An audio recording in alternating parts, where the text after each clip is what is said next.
Bonjour et bienvenue dans cette nouvelle année, nouvelle session, nouvelle saison où tout va changer sur la page YouTube. On va passer donc dans du 100% open source progressivement. En attendant, il y a encore des choses qui seront essentielles dans 3D Studio Max, bien évidemment, qu'on va conserver. J'en montrerai quelques exemples. Donc cette année, on va essayer de mettre un peu à jour aussi tout ce qui concerne le site web de l'atelier, ce qui date un petit peu. On n'a pas beaucoup de contenu, il y a des choses sympas, mais bon, on peut faire quelque chose de plus sympathique, et notamment surtout concernant le projet ABA Monstre, dont on va avancer donc en modélisation cette année. Donc il y aura des tutos complets sur les personnages qu'on va réaliser.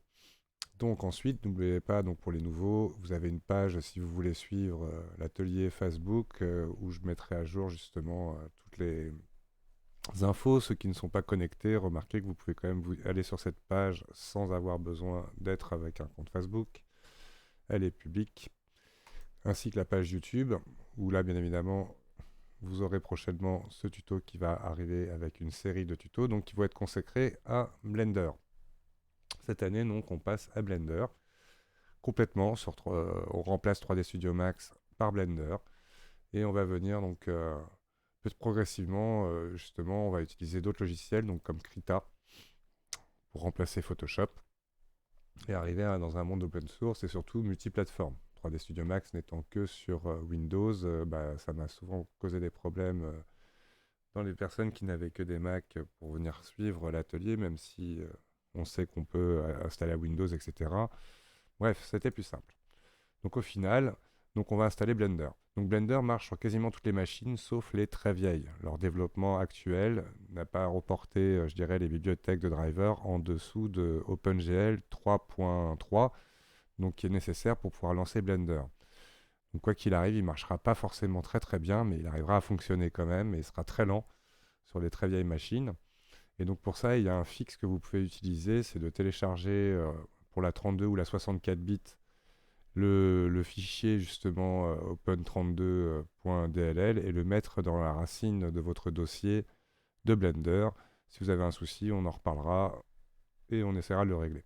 En tout cas, moi je me suis retrouvé confronté à des machines avec des cartes de 2001 ou 2000, je sais plus combien, mais en tout cas très vieilles. Et du coup, ça a été assez difficile de les faire marcher. Et merci à Federico Docena pour sa collaboration à l'utilisation des vieilles machines pour la compatibilité des drivers.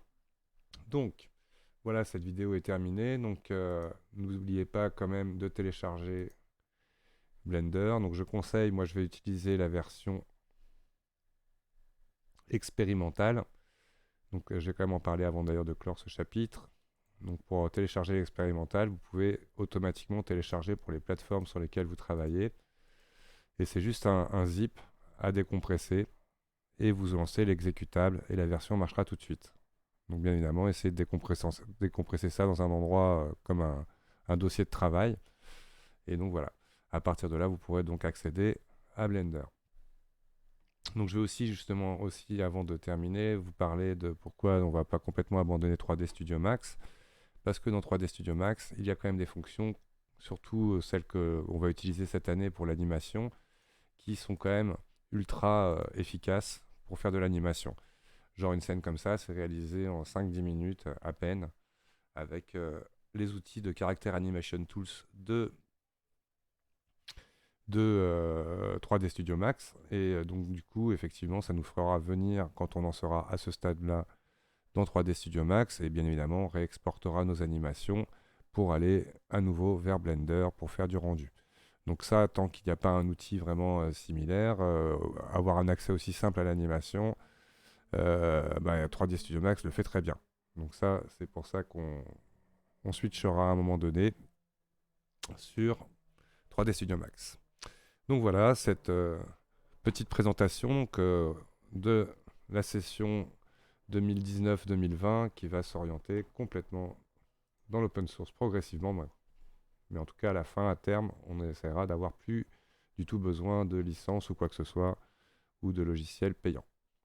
Voilà, je vous remercie d'avoir regardé cette vidéo et vous dis à très très vite pour les bases de Blender.